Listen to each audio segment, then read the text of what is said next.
Alhamdulillahi Rabbil Alamin wa bihi nasta'in ala umurid dunya waddin.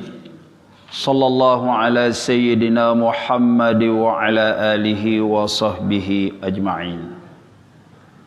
Amma ba'du. Qala Rasulullah sallallahu alaihi wasallam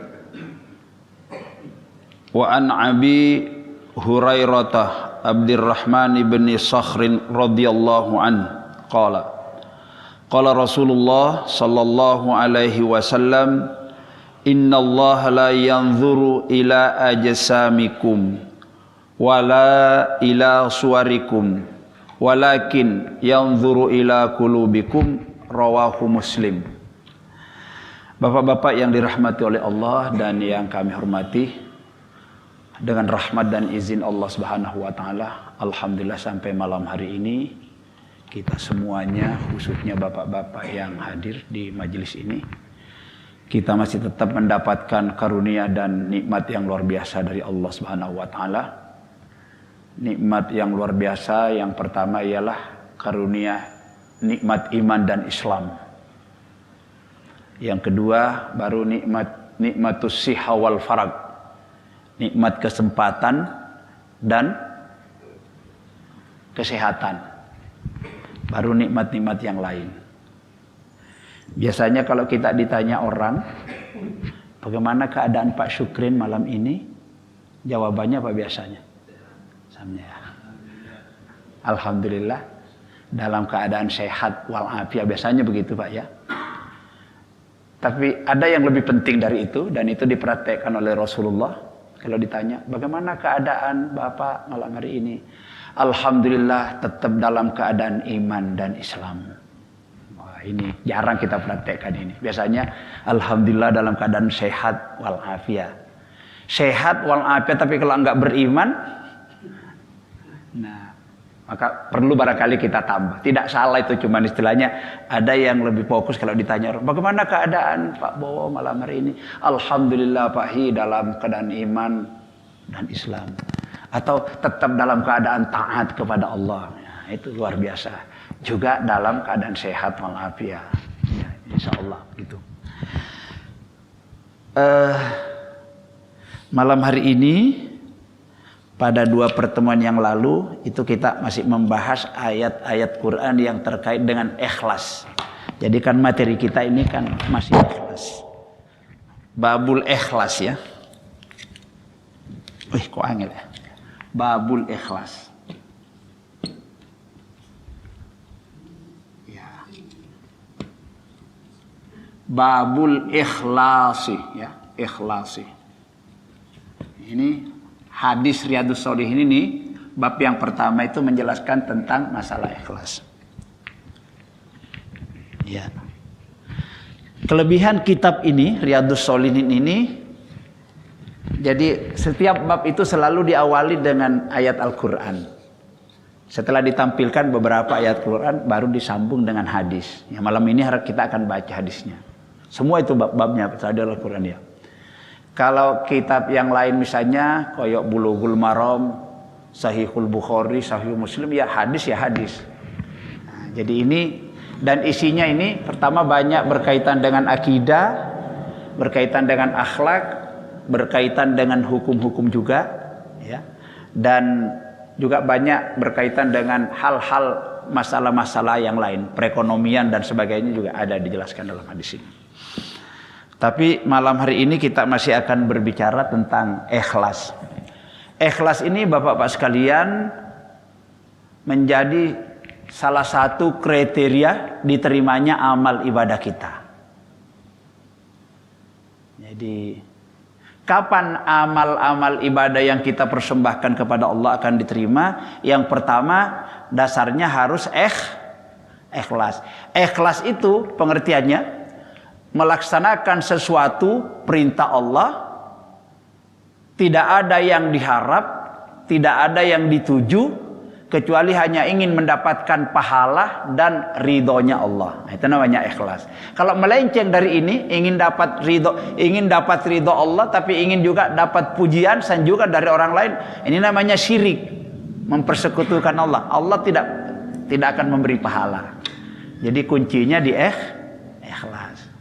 Satu, amal ibadah bisa diterima kalau ikhlas. Yang kedua, amal ibadah yang kita persembahkan kepada Allah itu akan diterima kalau didasari dengan ilmu.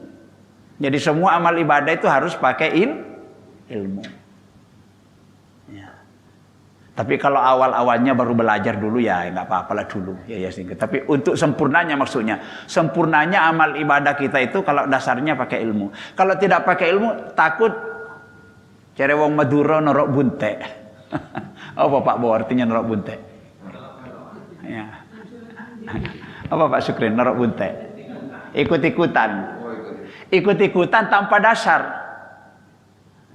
Ada dua orang ikut, ada orang ikut punya dasar, ada orang ikut tidak punya dasar. Ya. Maka di dalam Islam itu tingkatan orang pelaku Islam ini ada yang namanya muttabi, ya. Ada muttabi, ada mujtahid, apalah yang kesantunya itu ya. Ittiba Rasul itu. Jadi ada orang ngikuti tanpa dasar. Ada orang ikut tapi sudah punya dasar. Ada orang sudah tidak ikut-ikutan tapi sudah punya patokan sendiri karena sudah tingkat keilmuannya udah mumpuni. Ya. Jadi itu diatur sedemikian rupa. Nah, orang kalau pertama kali nggak ikut-ikutan dulu nggak apa-apa, seperti anak kecil itu ikut-ikutan. Tapi jangan kita sudah besar kayak gini terus ikut-ikutan terus. Nanti tidak akan mencapai kesempurnaan amal ibadah. Maka dasar ibadah, sempurnanya dan diterimanya ibadah kita itu yang kedua, setiap ibadah harus pakai ilmu. Ya. Di dalam surat Al-Isra ayat 36, ya, Allah berfirman, a'udzubillahi minasyaitonirrajim, wala taqfu ma laisa laka bihi ilmun innas sam'a wal basara wal fuad kullu ulaika kana anhu mas'ula. Yang bawa HP, yang HP-nya ada Qur'annya boleh dibuka. Surat Al-Isra, surat 17 ayat 36. Ya. Boleh dibuka Pak Edi. Al-Isra. Al-Isra itu surat urutan yang surat ke-17 ayat 26. Wala taqfu, jangan kamu ikut melakukan sesuatu ma laisa laka bihi ilmun, jika kamu tidak punya pengetahuan tentang yang sampean mau kerjakan itu. Jangan ikut ngelakoni mengerjakan sesuatu kalau dasarnya tidak pakai ilmu. Karena semua pakai wudu, pakai ilmu, istinja pakai ilmu, tayamum pakai ilmu, mandi janabat pakai ilmu, sholat pakai ilmu, syahadat pakai ilmu, puasa semuanya pakai ilmu. Maka adalah dilarang, jangan ikut melakukan sesuatu kalau tidak ngerti, nggak pakai ilmu. Ya begitu ya? Iya ya. Ayat 26. Iya. Inna sam'a, sesungguhnya pendengaran, wal basara dan penglihatan, wal fuad dan juga hati, kullu ulaika kana anhu mas'ula, kelak nanti pada saat kita menghadap kepada Allah akan dipertanggungjawabkan. Ya. Matamu kamu gunakan untuk apa? Kupingmu kamu gunakan untuk apa? Terus hatimu kamu gunakan untuk dipertanggungjawabkan. Jadi mata, hati dengan pendengaran itu kan potensi yang diberikan oleh Allah kepada setiap manusia yang lahir itu pasti diberi pendengaran, penglihatan, hati. Tujuannya apa? Tujuannya itu dasarnya untuk ngerti sesuatu. Ya, kita mengerti sesuatu kan pakai penglihatan, membaca misalnya nggak bisa kan lagi ya.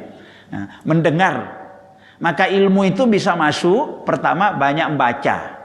Tidak sempat membaca atau tidak bisa membaca, masih ada yang lain. Banyak mendengar, pakai alat pendengaran. Ya.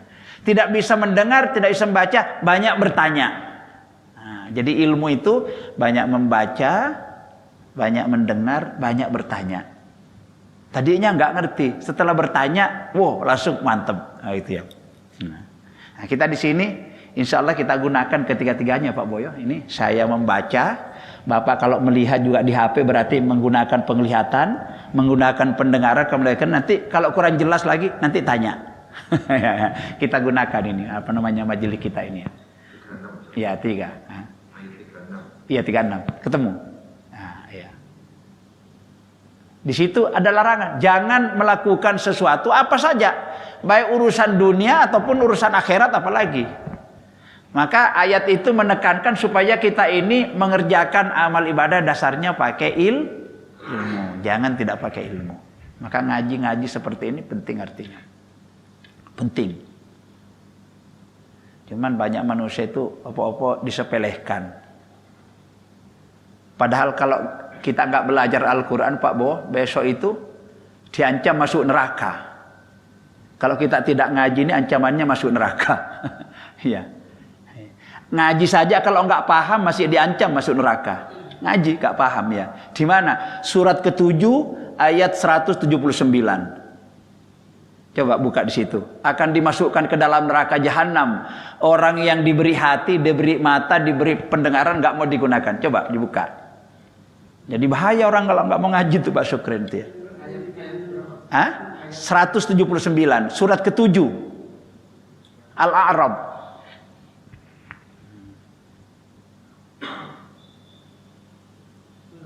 Ya betul ya. Walaqad dzara'na li jahannama katsiran minal jinni wal ins. Ketemu Pak Boya. 179. 179. Ya.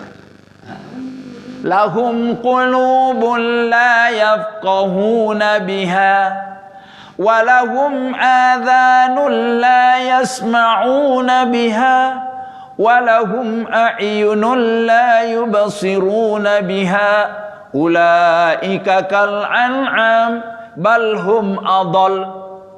Agak panjang ayatnya itu ya, coba lihat artinya. Walaqad dzara'na li jahannam, kami akan mengisi neraka jahanam sampai penuh sesak.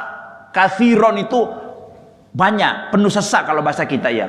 Neraka jahanam itu akan diisi oleh Allah besok ya, sampai penuh sesak. Apa yang akan diisi di situ?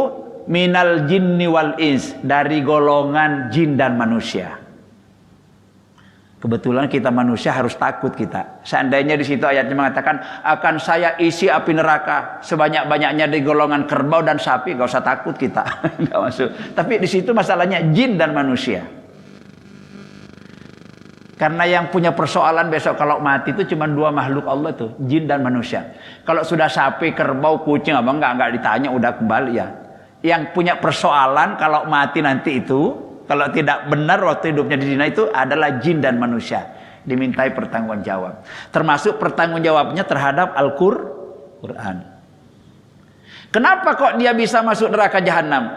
Lahum kulubun, karena mereka mempunyai hati, diberi hati oleh Allah, la yafqahuna biha, tapi hatinya tidak digunakan untuk berpaham. Memahami apa? Memahami Al-Quran.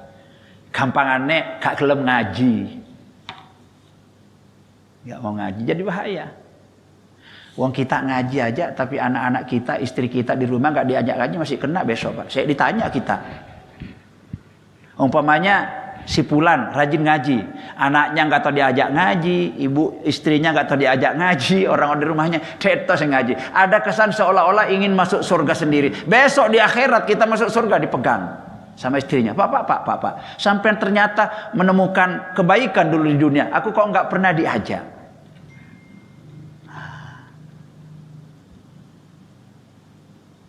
Sekarang yang rajin ngaji tuh bapak-bapak apa ibu-ibu?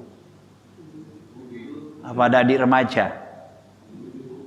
Ibu. Kenapa bapak-bapak kok nggak kurang rajin? Kok kalah sama ibu-ibu?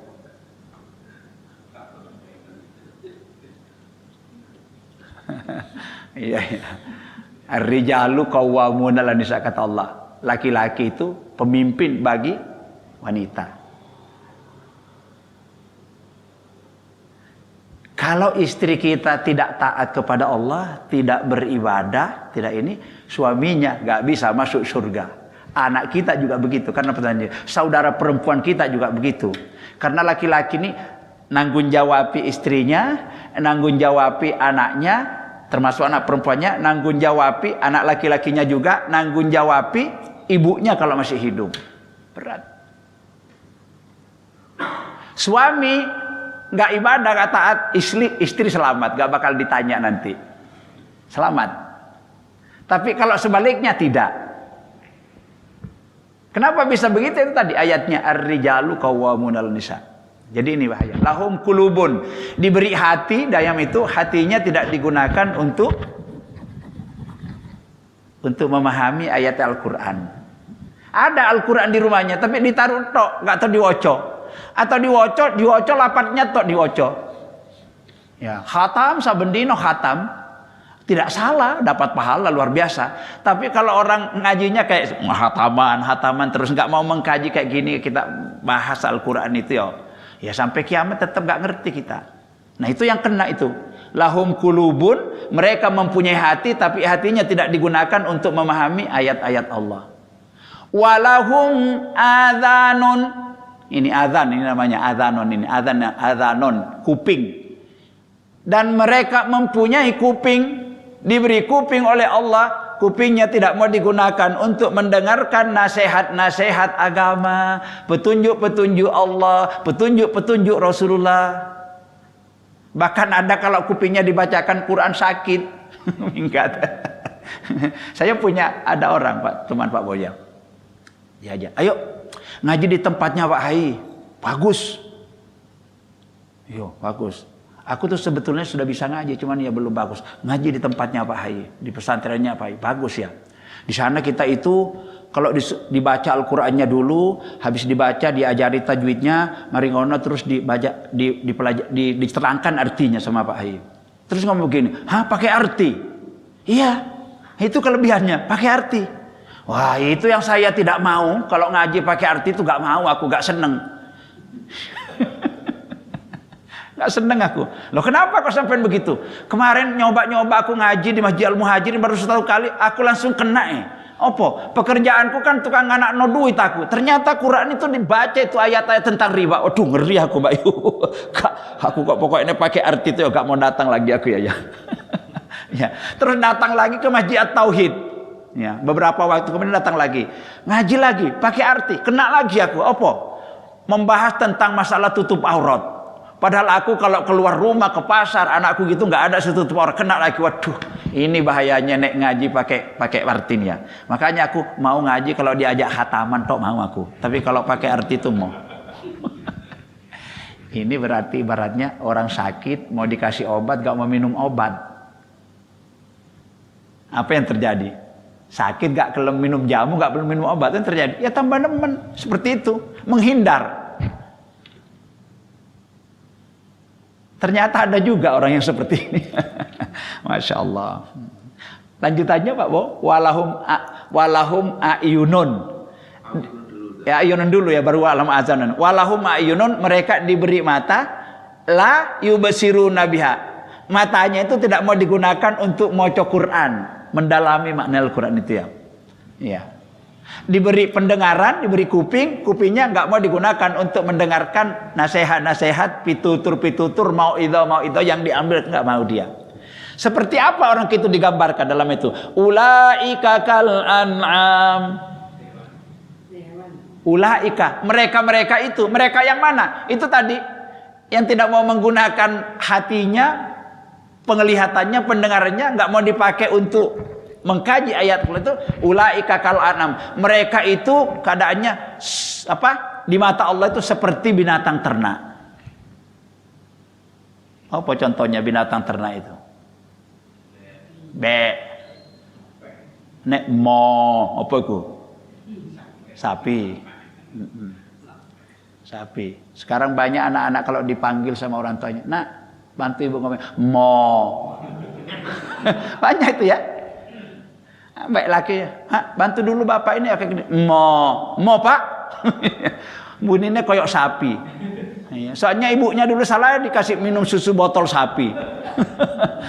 Makanya begitu besar omongannya persis koyok sapi. Siapa yang salah, bapaknya apa ibu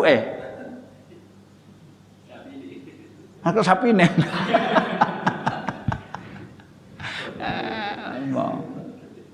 Binatang ternak itu kata aja. Keadaannya itu dalam pandangan seperti binatang ternak. Ya kayak ayam, bebek, sapi, kerbau, kuda itu binatang ternak. Masih mending binatang ternak. Ya, binatang ternak itu kotorannya bisa dibuat pupuk. Bisa dibuat sate, bulunya dibuat wol, kulitnya bisa dibuat beduk, masih banyak gunanya. Di situ dikatakan balhum adol. Lihat lanjutan ayatnya, balhum adol. Bahkan lebih jelek lagi, lebih hina lagi, lebih sesat lagi daripada binatang ternak. Ini bahayanya kalau tidak menggunakan potensinya tadi, pendengaran, penglihatan sama hati. Lalu terus kupingnya, matanya, hatinya digunakan untuk apa? Kalau tidak digunakan untuk memaklumkan, kata Allah, lebih hina derajatnya daripada binatang ternak. Ngeri, Pak. Ngeri. Orang kalau tidak ngaji itu ngeri. Makanya bersyukurlah kita ini, ya di masjid ini, saya rasa kalau di masjid ini dari dulu saya tahu, ibu-ibunya rajin, bapak-bapaknya rajin.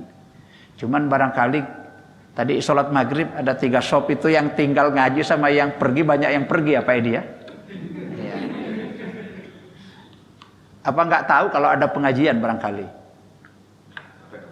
Ya, mungkin tidak tahu, mungkin ada keperluan, mungkin capek, mungkin pegel, mungkin males, mungkin nyepelekan, atau barangkali sudah tahu barangkali. Tapi kalau yang terakhir ini kayaknya kecil.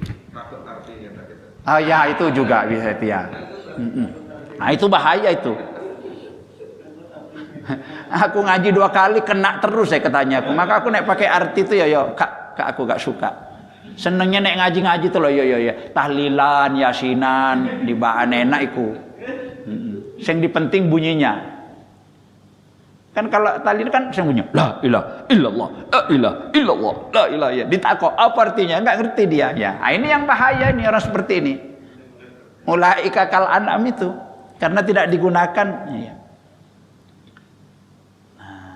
Maka mudah-mudahan kita yang sedikit ini nanti bisa berkembang. Tapi Pak Sukren ajak juga teman-temannya ke sini. Sampai nanti sampai tok ngaji nggak ngajak orang lain, sampai besok masuk surga ditahan. Ini Mbak, sampai kenal dengan aku iki tonggomu. Sampai menemukan kebaikan jalan menuju surga kalau menengai aku nggak tahu diajak ya loh. Sampai di sini ya. Ya, ditanya oleh Allah, betul ini tonggomu. Kenapa dulu nggak pernah aja? Ya, nggak tahu sudah tak ajak atau memang dasarnya pemalas. Masih mending kalau saya kalau nggak pernah diajak sama sekali. Tertunda masuk surga. Gara-gara tego membiarkan tetangganya, temannya nggak pernah diajak dalam kebaikan. Ya ngeri juga ya Pak ya. Baik. Nah, jadi syaratnya amal diterima tadi 1 ikhlas, yang kedua pakai ilmu itu masuknya lewat penglihatan, lewat pendengaran, lalu ditampung di dalam hati, pasti paham. Jadi hati itu gunanya untuk berpaham. Ada orang sholat, apa yang dibaca dia paham. Ada orang sholat, apa yang dibaca nggak paham. Sama nggak nilainya sholatnya?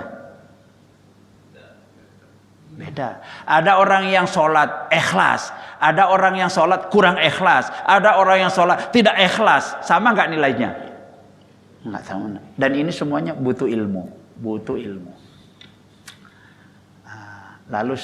Lalu kriteria yang ketiga amal bisa diterima, ikhlas, pakai ilmu, harus ittiba'ur rasul. Harus mengikuti Rasul. Harus mengikuti Rasul. Supaya kita semua amal kegiatan kita tidak melenceng harus sedang Rasul, maka baca hadis. Nah, inilah kita baca hadis ini. Karena hadis itu apa itu hadis?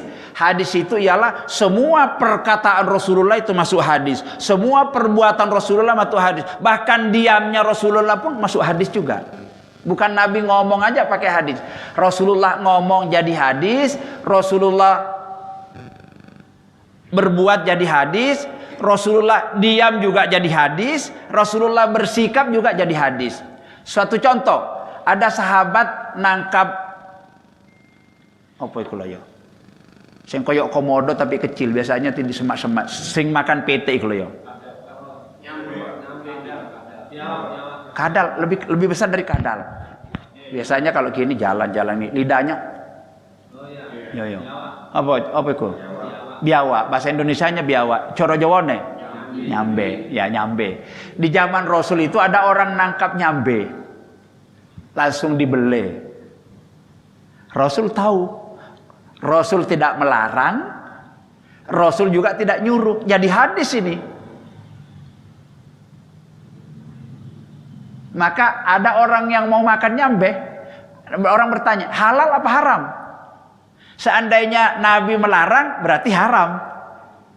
Ya. Tapi Nabi, ya.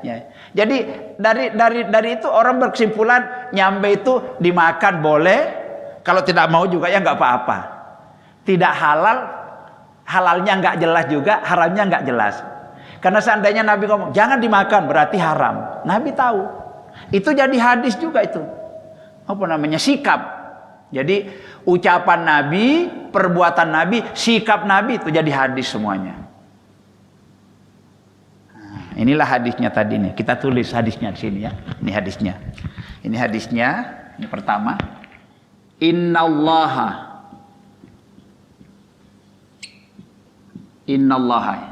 Pak Syukrin ya.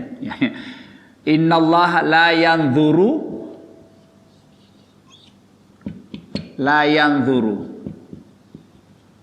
ila ajsamikum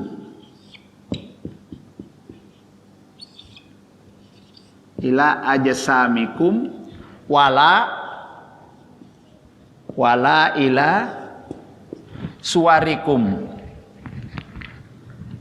ila suwarikum ya, suwarikum, walakin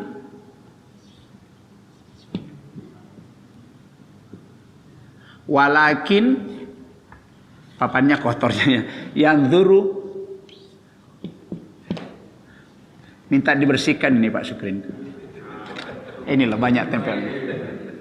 Jadi kita nulis nun nanti jadi tak, soalnya ada titiknya.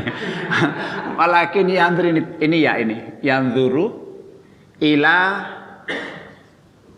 kulubikum.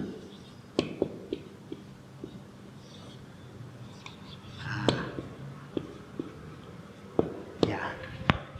Ini hadis ya. Coba. Ini di sini orang yang meriwayatkan hadis itu sekurang-kurangnya terdiri dari 3. Hadis ini asalnya an Abi Hurairah. Hadis ini dari sahabat Nabi yang bernama Abu Hurairah. Abi Hurairah ini pernah mendengarkan Nabi bersabda. Ini sabdanya. Abi Hurairah yang melihat Nabi, yang mendengarkan Nabi melakukan, itu namanya sanad. Di dalam ilmu hadis ini namanya sanad. Isinya hadis, teksnya hadis ini namanya matan. Nanti di bawahnya ada namanya rawahul Bukhari, rawahu Muslim sini ya. Nah, biasanya pakai kurung rawahu Muslim. Ya. Ya. Hadis ini diriwayatkan oleh biasanya HR di sini. Hadis riwayat Muslim atau Bukhari. Ada 9 ulama hadis yang terkenal di dunia Islam, yang masing-masing ulama itu memiliki buku. Ada Sahihul Bukhari, Sahihul Muslim, Sunan Abu Daud, Sunan Tirmizi, ya, Sunan Ibnu Hibban, Musnad Ahmad, Musnad dan sebagainya gitu ya. Nah, ini semua hadisnya terbukukan. Kalau kita ke Ampel ke toko buku itu ada bukunya. Bisa kalau dijejer barangkali lemarinya sampai sini penuh itu ya. Kalau dia kita ya, saking banyaknya hadis itu. Dan alhamdulillah sekarang kehebatan HP, semua kitab hadis yang beredar di dunia Islam itu semuanya bisa masuk HP. Di HP saya ini 9 kitab hadis ada semua. Ini hebatnya HP ini. 9. Andaikan dijejer dari sini ke sini penuh itu hadisnya ya. Masuk semua di HP. Dan sudah diartikan. Termasuk ini kalau mau di-download ini ada ini hadis ini masuk sudah ya. Mungkin enaknya nanti di-download aja. Nanti kalau kita ngaji kayak gini gampang. Nah, coba lihat di sini. Ini. Hadis ini berasal dari sahabat Nabi namanya Abu Hurairah, ya. Abu Hurairah itu sebetulnya nama aslinya Abdurrahman. Abu artinya bapak, Hurairah itu kucing, bapak kucing. Terkenal itu Abu Hurairah itu. Kenapa? Karena Abu Hurairah itu sahabat Nabi paling senang sama kucing. Makan bareng sama kucing, sholat pun anak kucing dimasukkan ke sini. Maka diberi gelar Abu Hurairah. Cenderungnya bapak kucing. Karena kucing itu salah satu makhluk yang paling dekat dengan manusia. Hampir semua manusia di dunia ini pasti punya kucing, betul. Iya, saking akrabnya manusia sama kucing. Ya. Kalau orang Nasoro nggak sama kucing, sama anjing. Ya, ya. Nah, kalau orang Islam dilarang. Lihat ini hadisnya. Inna sesungguhnya Allah la tidak yang duru akan melihat. Allah itu tidak akan melihat, tidak akan memperhatikan ila kepada ajsamikun bentuk tubuhmu. Allah itu bukan melihat orang, Allah itu bukan melihat karena kita ganteng, elek, ireng, putih, bukan itu. Allah enggak aktif. Wala dan tidak pula Allah itu memperhatikan ila suwarikum kepada keindahan mukamu. Suar itu bentuk ini apa namanya? Iya, bentuk apanya, performanya yang di depan kita dia. Bukan itu. Hidungmu mancung apa pesek, apa ya, gigimu apa tersusun rapi ono sing lari ke dalam, enggak. Allah enggak butuh itu. Enggak butuh. Itu cuma manusia kadang-kadang yang penilaiannya begitu. Walakin tetapi Allah yang diperhatikan oleh Allah itu terhadap makhluknya manusia. Yang dulu hanya memperhatikan ila qulubikum terhadap keadaan hatimu. Karena ini babnya kan bab ikhlas. Kalau kita berbicara ikhlas itu bukan urusannya kuping, tangan, kaki, tapi urusan hati. Jadi yang selalu disorot oleh Allah itu kita ini hati. Kok bengong?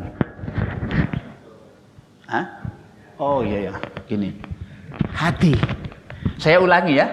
Innallaha sesungguhnya Allah la yanzuru tidak memperhatikan atau tidak melihat ila ajsamikum kepada bentuk tubuhmu, penampilan fisikmu, bukan itu yang diperhatikan. Wala ila suwarikum, Allah juga tidak melihat kecantikan muka dan rupamu, rupawan apa ya, gantengmu, bukan ganteng, enggak, Allah enggak ngurus itu. Tetapi walakin akan tetapi Allah itu yanzuru hanya memperhatikan, ya, hanya yang selalu dilihat, disorot oleh Allah ila qulubikum, hati kalian. Makanya di hadis lain kata Nabi, sesungguhnya di dalam diri manusia ada segumpal daging. Pernah dengar gak ini? Hadis ini sering disampaikan. Ada segumpal daging. Kalau yang segumpal daging itu api, seluruh tubuh ini akan api. Mulai dari ujung rambut sampai ke ujung kaki akan baik semua. Kalau yang segumpal daging itu baik. Tapi kalau yang segumpal daging itu rusak, jelek, seluruh tubuh ini dari kepala sampai ke ujung kaki akan jelek semuanya. Apa itu kata Nabi? Ala ketahuilah wahyal qalbu, itulah hati. Sarangnya penyakit itu hati itu. Hati itu ada dua Pak Bowo. Ada hati yang sehat, ada hati yang berpenyakitan. Tapi akhir-akhir ini banyak manusia yang terkena penyakit hati. Nah, maka orang tua kita itu hati-hati, Pak Agus, hati-hati, Pak Sukrin, hati-hati, Abah Satrio, hati-hati, Pak Hai, hati-hati, Pak Edi, hati-hati. Kenapa kok hati-hati? Sebentar lagi pada mau mati loh. Gitu ya. Awas kon, sampean mati loh yo. Ya, sampean takut tetap mati, lari akan dikejar. Dan anehnya kematian itu nek datang Pak Agus ndadaan. Ndadak. Sudah sampai belum? Ya, hati-hati. Jadi kita hati nih. Penyakit hati itu banyak Pak Gus. Medit penyakit itu. Medit, sombong, iri, dengki, suka bohong, berjanji tidak ditepati, sering jelek-jelekkan orang, sering ngerasani orang lain, penyakit ini. Dan hampir-hampir manusia punya seperti itu. Cuma ono sing nemen, ada yang sudah agak lumayan sedikit, ono lagi yang sudah habis ya. Kenapa? Karena sering ngaji. Yang bisa mengobati seluruh penyakit hati, hati yang rusak, hati yang kotor, hati yang jelek, hati yang penyakit itu satu-satu obatnya hanya Quran. Sampean bawa ke dokter gak iso dokter menyelesaikan. Yang bisa menyelesaikan seluruh penyakit hati itu hanya Quran. Maka ini ya. Maka kembali ke hadis ini. Allah itu yang selalu disorot hanya hati kita. Nah, di Quran juga Allah selalu melihat hatimu. Kalau kita hatinya selalu baik, maka kebaikan terus yang ke kita. Tapi kalau kita selalu jahat, ya kejahatan juga. Siapa yang menggali lubang akan kecebur. Ya, sampean gali lubang mau membinasakan orang, sampean dulu nanti masuk lubang duluan. Ya, gitu. Maka kalau kita jahat sama orang, hati kita enggak bagus, kita juga begitukan orang. Nah, ini. Jadi hadis ini diriwayatkan oleh Imam Muslim. Jadi hadis itu sekurang-kurangnya 3. Kalau tidak disebutkan 3 itu biasanya orang ragu-ragu. Jangan-jangan bukan hadis itu, saya dikatakan jadi. Sebutkan sanadnya. Sanad itu tadi orang yang melihat Nabi melakukan perbuatan, itu namanya sanad. Matan hadis ini matan namanya, ini isi. Terus orang yang meriwayatkan, yang membukukan hadis itu ulama-ulama yang paling berjauh karena ini. Ada Muslim, Bukhari, Muslim. Ini contohnya gini hadis. Bahkan sekarang orang tambah pinter Pak Bo. Kalau kita nyampaikan hadis sekarang, anak-anak sekarang masih sekitar nomor berapa itu? Ditanya nomornya Mbak Satrio. Nek biyen orang kalau sudah disebutkan rawinya sudah tenang itu. Sekarang itu hadis sampaikan nomor berapa? Maka penulis-penulis buku sekarang itu biasanya selalu dicatat, catatan kaki, ada footnote-nya di bawah itu. Harus jelaskan nomornya. Karena tambah ke depan orang tambah pinter. Sampai di sini mungkin ada pertanyaan tambahan mungkin Mbak Satrio tentang masalah ikhlas tadi ini. Oh, tadi masih kurang. Jadi syaratnya ibadah itu diterima, 1, yang kedua pakai ilmu, yang ketiga ittiba Rasul, yang keempat harus istiqomah. Oh, apa istiqomah ini? Berkesinambungan. Istiqomah itu berkesinambungan, konsisten. Apalagi? Ajak, terus menerus, lestari. Jadi orang itu kalau beramal tidak terus menerus, tidak istiqomah, tidak disiplin itu juga istiqomah juga itu ya. Ya, tidak konsisten itu. Apa lawannya konsisten apa namanya? Inkonsisten. Kalau bahasa Indonesianya apa?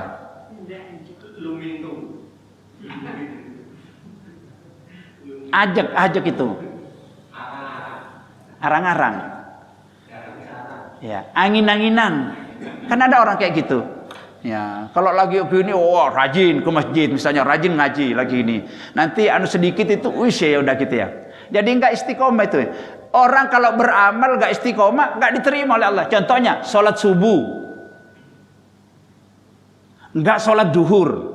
Sholat duhur enggak diterima itu amalnya. Itu kan petunjuknya begitu. Harus istiqomah. Kalau ngaji boleh, tidak istiqomah boleh ya intinya. Cuman ya kalau nggak istiqomah nanti ilmunya terputus terus itu pengetahuannya. Sekarang ngikuti bab kita membahas masalah ikhlas. Belum selesai baru 1 kali terus nggak ngikuti lagi ya nggak nyambung. Ya. Kalau kerja Pak, orang kerja angin-anginan apa yang terjadi? Pecat. Dipecat sama pimpinannya. Sampean juga penghasilannya nggak seberapa. Ada orang kerja sudah bisa dicukup 1 minggu berhenti lagi, istirahat lagi, ya nggak bisa kayak gitu. Ya, harus istiqomah orang beriman ya. Jadi amal itu akan diterima oleh Allah. Dasarnya harus ikhlas lillahi ta'ala, harus pakai ilmu, harus ittiba Rasul, mengikuti apa yang telah dicontohkan Rasul. Maka kita belajar hadis. Yang keempat harus istiqomah. Ya. Ya. Jangan beramal kecampuran riya, kecampuran sum'ah, ya, kecampuran ujub. Itu yang 3 itu. Itu ujub, sum'ah, Riya itu racunnya amal. Maka kalau kita beramal seperti itu, besok kita pulang ke akhirat, kita sudah lihat orang semuanya, wah sudah masuk surga. Kita datang juga, ya Allah, aku dulu rajin sholat, ya Allah, aku dulu rajin begini, rajin begini, rajin begini. Katanya, iya, sayangnya kamu dulu itu beribadah, nolong orang begini, kamu itu nggak pernah ikhlas, tapi semata-mata itu karena kamu ingin dapat pujian dari orangnya. Maka minta pahalamu ke situ ya. Nah, ini yang kita takutkan. Nah, jadi makanya di bab ini diterangkan masalah ikhlas. Insya Allah saya nggak ambil semua Pak, bahwa hadisnya saya pilih-pilih, karena ada hadisnya yang panjang Pak ini. Kira-kira terwakili dari bab ini, maka insya Allah minggu depan kita pindah ke bab yang lain. Cukup 3 kali pembahasan ini selesai.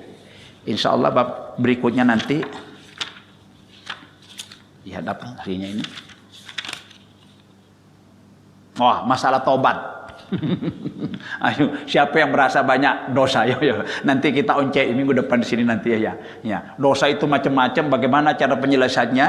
Adakah dosa yang diampuni, terus bagaimana segera diampuni, itu nanti kita akan bahas ini. Sebelum ditutup mungkin ada tambahan pertanyaan? Gimana?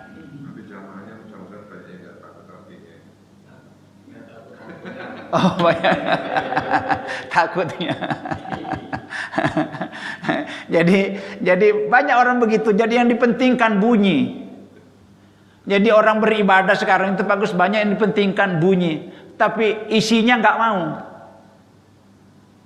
Macam Quran ngomong, Bismillahirrahmanirrahim. Bunyiku. Ya Nabi salam alaika ya dung pinter semua di mana kita di bahan kita. Tanya, apa artinya ya Rasulullah assalamualaikum? Enggak tahu dia itu. Yang dipentingkan. Ya. Sudah tiba saatnya sekarang kita beribadah itu bunyi penting, tapi ada yang lebih penting daripada bunyi. Napa Pak Bo kira-kira? Ya, di balik bunyi. Bunyi penting, tapi ada yang lebih penting di balik bunyi. Apa? Isi kandungan yang kita bunyikan. La ilaha illallah, la ilaha illallah. Penting juga gitu. Tapi jangan sampai cuman illallah. Kayak ngejar anjing tapi nggak tahu artinya. Maka kalau ibadah itu kita tidak ngerti jeroannya, ibadah itu nggak ngepek. Ibadahnya nggak ngepek. Sekarang yang koruptor itu sholat apa enggak? Yang koruptor itu sholat apa enggak? Sholat. Yang nipu-nipu itu sholat. Yang suka jelek-jelekkan orang, yang ngomong-ngomong itu ngata-ngatain orang juga sholat. Padahal kata Allah itu sholat itu akan mampu mencegah para pelakunya dari perbuatan keji, perbuatan mungkar. Sholat kok nyolong, sholat kok ngimpul ya. Di mana sholatmu kok nggak bisa benar? Berarti ibadahnya nggak ngepek, nggak memberikan pengaruh positif. Kenapa begitu? Karena dia beribadah yang dipentingkan bunyi.